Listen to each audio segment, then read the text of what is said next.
Shalom, pada hari ini kita akan mempelajari tentang inkarnasi Kristus. Jadi ketika kita berbicara tentang inkarnasi, maka itu berkaitan dengan Kristus tentunya ya. Baiklah, sebelum kita akan belajar, mari kita berdoa terlebih dahulu. Kita berdoa. Bapa kami yang di surga, pada saat ini kami sangat bersyukur karena kami boleh mempunyai waktu dan kesempatan lagi untuk belajar melalui media teknologi yang Tuhan sediakan untuk kami, sehingga memungkinkan kami untuk melakukan pelajaran secara jarak jauh ini. Kiranya Tuhan yang boleh membantu kami sehingga segala sesuatu yang kami pelajari ini bisa membantu kami dalam kerohanian kami, dalam keimanan kami, sehingga kami boleh mempunyai relasi dengan Tuhan dengan lebih baik lagi, dan kami boleh semakin memuliakan Tuhan di dalam kehidupan kami. Terima kasih Bapa, kami serahkan doa dan kegiatan kami ini ke dalam tangan-Mu, di dalam nama Tuhan Yesus kami berdoa dan mengucap syukur. Amin. Baik, kita akan mempelajari tentang inkarnasi. Inkarnasi artinya bahwa Kristus telah ada sebelumnya dan kemudian Dia datang ke dunia. Ya, di dalam bahasa yang lebih awam atau lebih umum dikatakan menjelma menjadi manusia. Jadi Kristus itu adalah satu dari tiga pribadi Allah yang datang ke dunia menjelma menjadi manusia. Kita akan melihat dalam pelajaran ini ayat-ayat yang mendukung kebenaran tersebut. Yang pertama, kita perlu mengetahui bahwa Kristus adalah Yahweh di dalam perjanjian lama. Dia adalah malaikat Yahweh.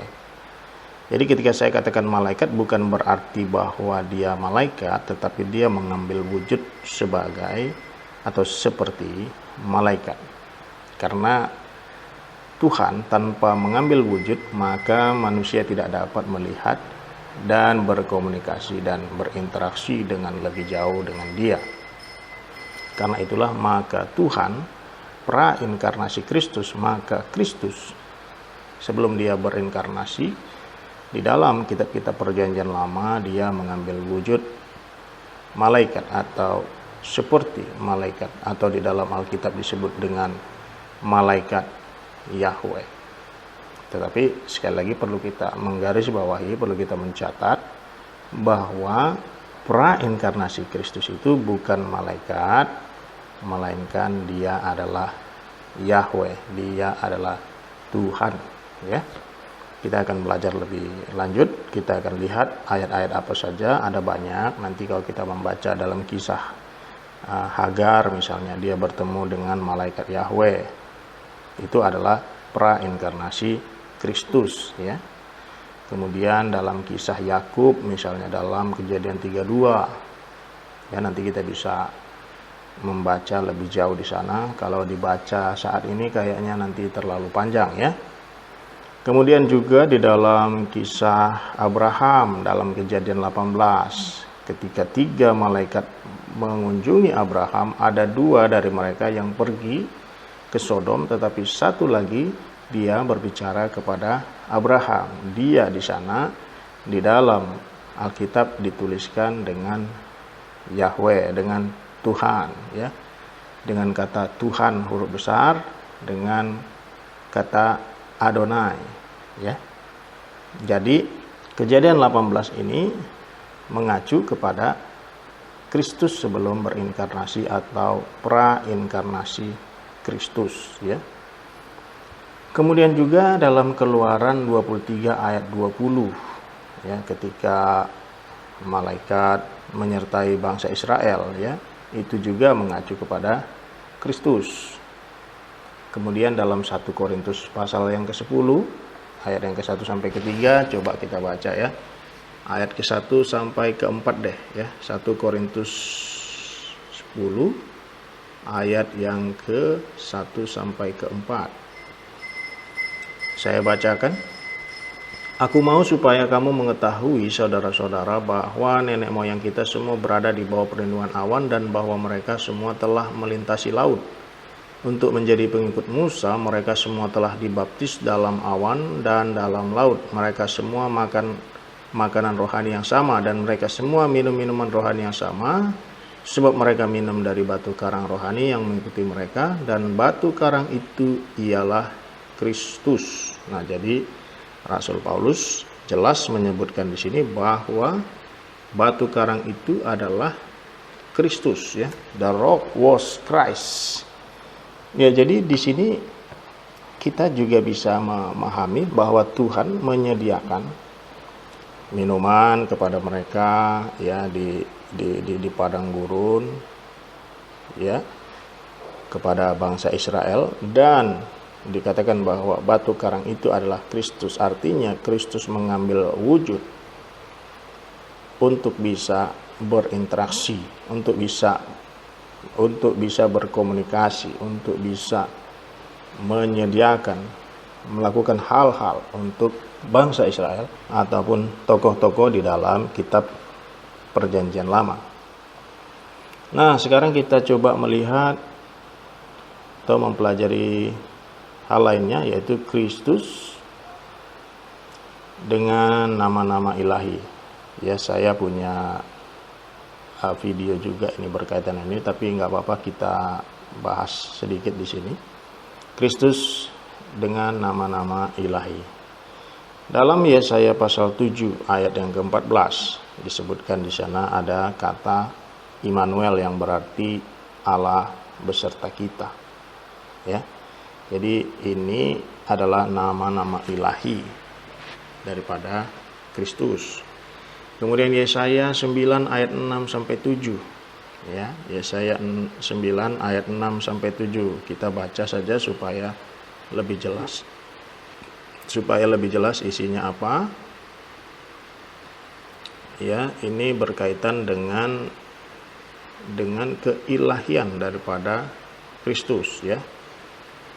Dan ini ayatnya sangat bagus sekali, dikatakan di sini, sebab seorang anak telah lahir untuk kita, seorang putra telah diberikan untuk kita, lambang pemerintahan ada di atas bahunya, dan namanya disebutkan orang, penasihat ajaib, Allah yang perkasa, Bapa yang kekal, Raja damai. Besar kekuasaannya dan damai sejahtera tidak akan berkesudahan di atas tahta Daud dan di dalam kerajaannya, karena ia mendasarkan dan mengukuhkannya dengan keadilan dan kebenaran dari sekarang sampai selama-lamanya. Kecemburuan Tuhan semesta alam akan melakukan hal ini. Nah, jadi perlu kita menggarisbawahi di sana bahwa ada kata putra, ya, dan ada juga kata Bapa yang kekal, Allah yang perkasa, ya, Raja damai, penasihat ajaib. Nah, jadi di dalam ayat yang ke-6 saja kita sudah bisa melihat adanya inkarnasi di sana. Karena dikatakan seorang anak telah lahir, tetapi dia adalah Allah yang perkasa, Bapa yang kekal. Jadi ada manusia di sana, ada ilahi di sana, ya. Berkaitan dengan ketuhanan dan kemanusiaan daripada Yesus. Yesus adalah fully God, fully man, truly God, truly man, ya. 100% Tuhan, 100% manusia. Jadi bisa dibedakan antara kemanusiaan dan ketuhanannya, ya. Dia bukan 50% manusia, 50% Tuhan, tapi dia adalah truly God, truly man, ya. Baik, kita kemudian lanjutkan pada ayat selanjutnya yang berkaitan dengan Kristus, ya. Coba kita lihat di Yesaya. Ya, ini masih Yesaya lagi, ya. Yesaya 10 ayat 21. Yesaya 10 ayat 21. Kita lihat di sana, dikatakan di sini, suatu sisa akan kembali, sisa Yakub akan bertobat di hadapan Allah yang perkasa. Ya, ini berbicara tentang remnan ataupun kaum sisa. Ya. Dikatakan akan bertobat di hadapan Allah yang perkasa.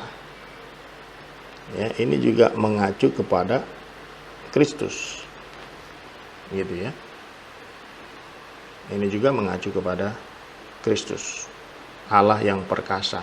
Itu sama tadi dengan yang pasal 9, bahwa Kristus itu adalah Allah yang perkasa, bahwa putra itu, seorang anak telah lahir dikatakan, seorang putra telah diberikan, dia adalah Allah yang perkasa pada ayat 6.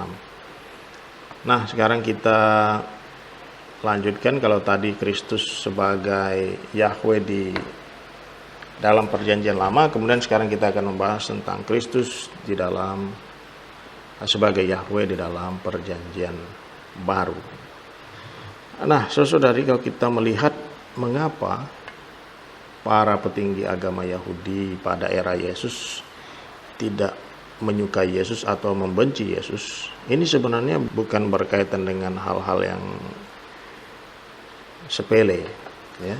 Maksudnya bukan karena sakit hati dan lain sebagainya, tetapi ada satu hal yang membuat Yesus tidak disukai oleh mereka, sangat-sangat tidak disukai oleh mereka, adalah satu hal.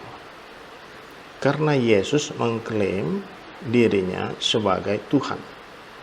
Ya. Yesus mengklaim dirinya sebagai Tuhan atau setara dengan Tuhan. Dari mana kita tahu? Oke, kita bisa melihat pada Yohanes 8 ayat 58. Ya. Yohanes 8 ayat 58 dikatakan begini. Yohanes 8 ayat 58 dikatakan demikian, kata Yesus kepada mereka, aku berkata kepadamu sesungguhnya sebelum Abraham jadi, aku telah ada.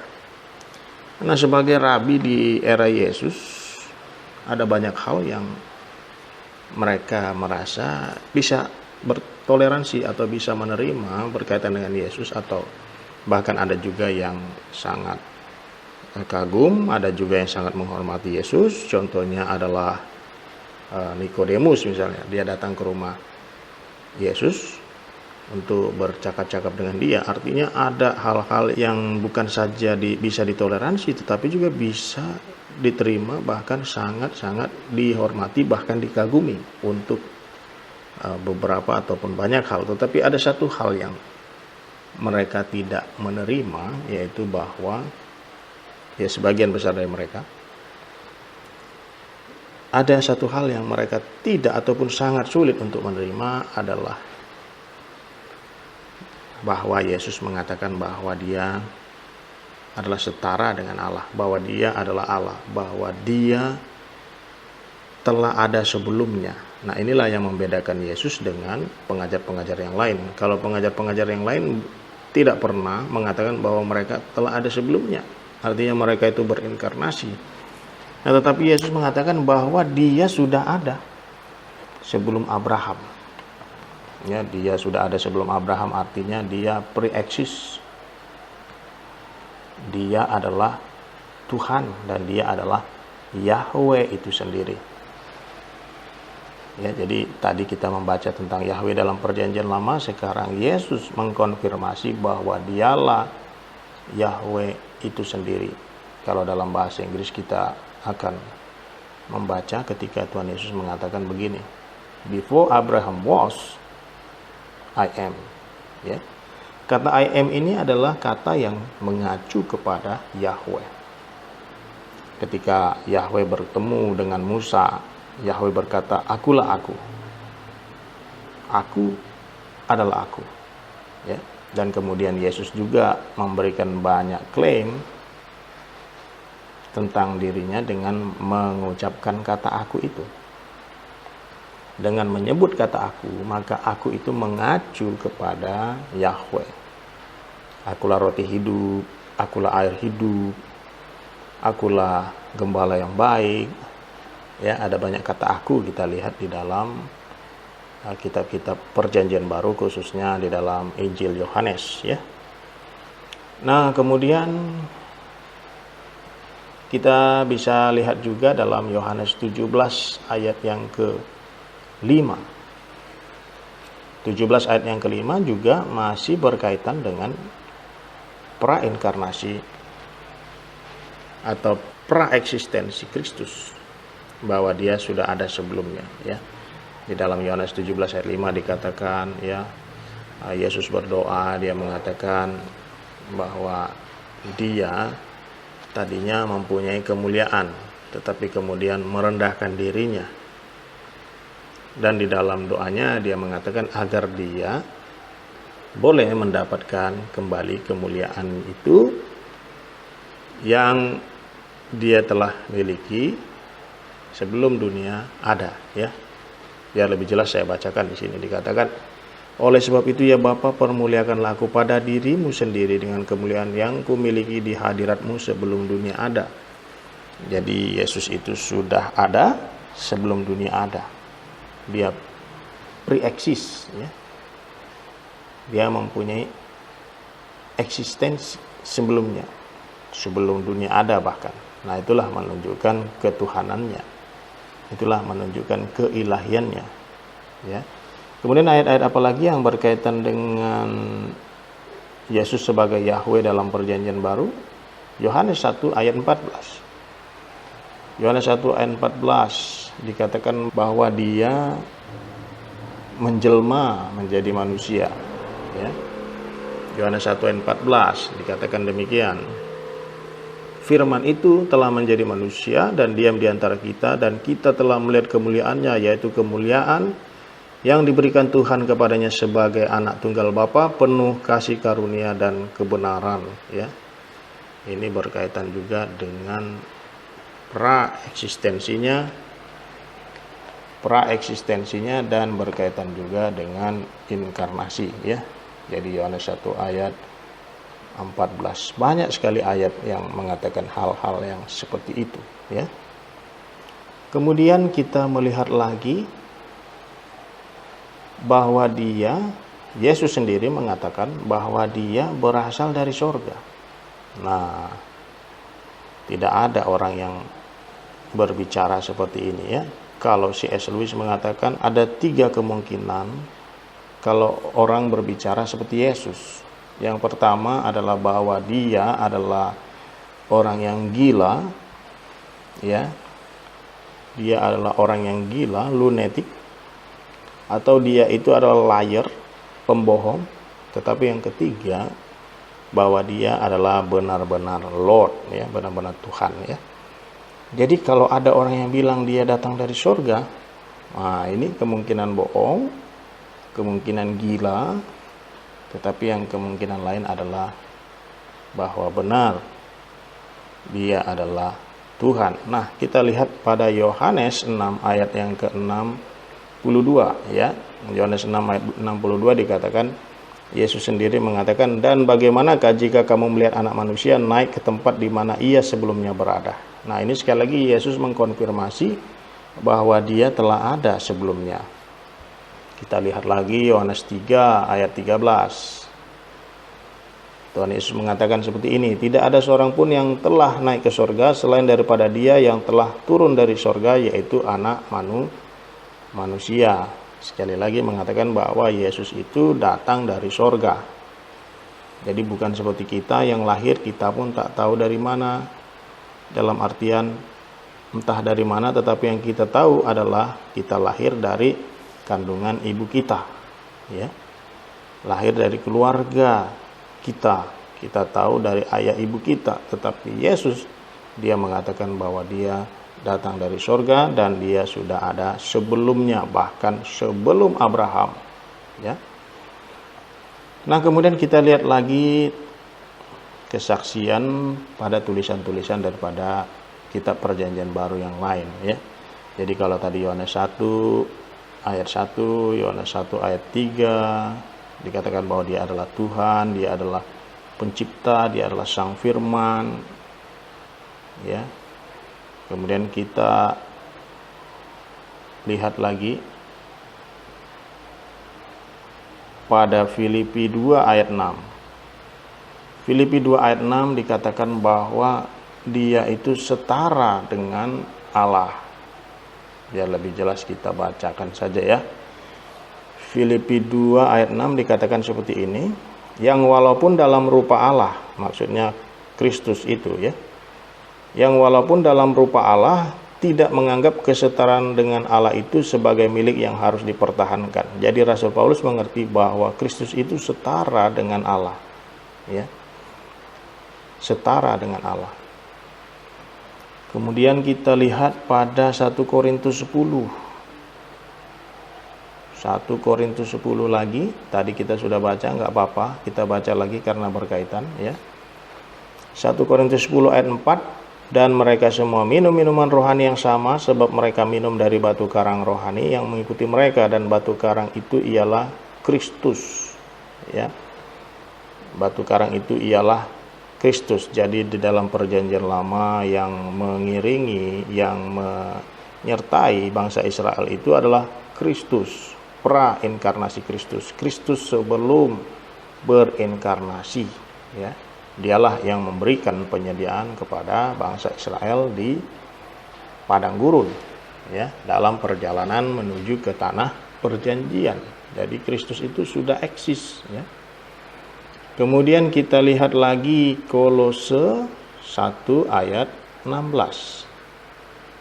Kolose 1 ayat 16 dikatakan di sini, karena di dalam Dialah telah diciptakan segala sesuatu yang ada di sorga dan yang ada di bumi, yang kelihatan dan yang tidak kelihatan, baik singgasana maupun kerajaan, baik pemerintah maupun penguasa. Segala sesuatu diciptakan oleh Dia dan untuk Dia.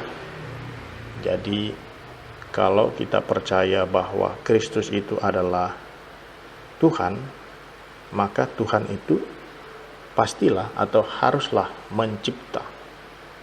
Dan itu juga yang dikatakan oleh kitab suci, baik dalam perjanjian lama maupun perjanjian baru, bahwa Yesus adalah Tuhan yang menciptakan. Dia adalah Sang Firman. Dia adalah pencipta langit dan bumi, ya. Ini tidak berarti bahwa Bapa dan Roh Kudus tidak melakukan apa-apa, tetapi ini adalah sebuah kerjasama yang sangat luar biasa, ya. Tetapi Kristus yang mengeksekusinya, ya. Tetapi ketika mengeksekusi itu tidak berarti bahwa Bapa dan Roh Kudus tidak terlibat di dalam eksekusi tersebut, ya. Kemudian kita lanjutkan lagi pada Yohanes 1 ayat 3, ya. Nah, dalam Kolose 1 ayat 16 tadi, selain berbicara tentang penciptaan, dia juga berbicara tentang kekuasaannya yang meliputi segala sesuatu. Dikatakan di situ yang ada di sorga dan yang ada di bumi, yang kelihatan dan yang tidak kelihatan, baik singgasana maupun kerajaan, baik pemerintah maupun penguasa, segala sesuatu diciptakan oleh Dia dan untuk Dia, ya. Jadi artinya ini berbicara tentang penciptaan yang menyeluruh, dan Dia berkuasa atas segala sesuatunya itu, ya. Dia menciptakan dan Dia berkuasa atas segala sesuatunya. Nah, kemudian kita melihat pada kitab Wahyu, ya, Wahyu 1 ayat 7, ayat 8, ayat 17, ayat 18, Wahyu 22 ayat 12 sampai 13, yaitu juga berbicara tentang pra-eksistensi atau pre-incarnate Christ, bahwa Dia telah ada sebelumnya, bahwa Dia adalah Yahweh yang disebutkan di dalam kitab Perjanjian Baru.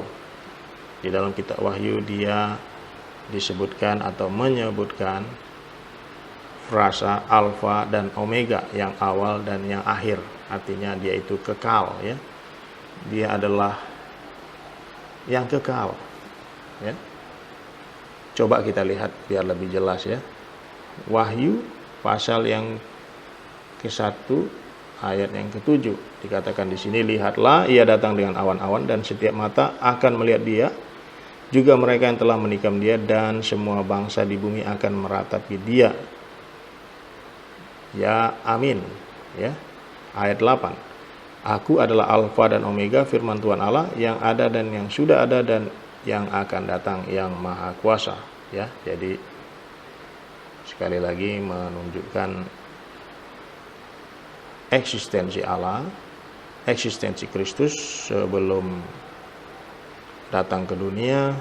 Dia kekal, dia adalah Tuhan. Kemudian ayat yang ke-17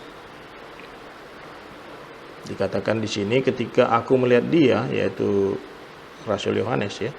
Ketika Rasul Yohanes melihat dia, yaitu Yesus, tersungkurlah aku di depan kakinya, sama seperti orang yang mati. Tetapi ia meletakkan tangan kanannya di atasku, lalu berkata, jangan takut, aku adalah yang awal dan yang akhir.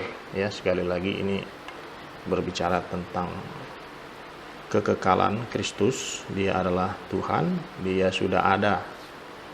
Dia tidak diciptakan ya. Dia itu kekal, awal dan akhir ya. Kemudian Wahyu 22 ayat 12. Ya, kita lihat Wahyu 22 ayat 12. Wahyu 22 ayat 12 dikatakan demikian. Sesungguhnya aku datang segera dan aku membawa upahku untuk membalaskan kepada setiap orang menurut perbuatannya. Aku adalah Alfa dan Omega, yang pertama dan yang terkemudian, yang awal dan yang akhir. Ya, jadi Kristus itu kekal.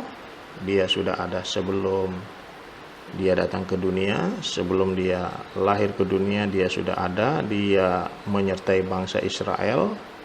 Dan dia sudah ada di dalam kitab-kitab perjanjian lama ya. Jadi sangat jelas bahwa Kristus adalah Yahweh di dalam perjanjian lama, begitu juga di dalam perjanjian baru.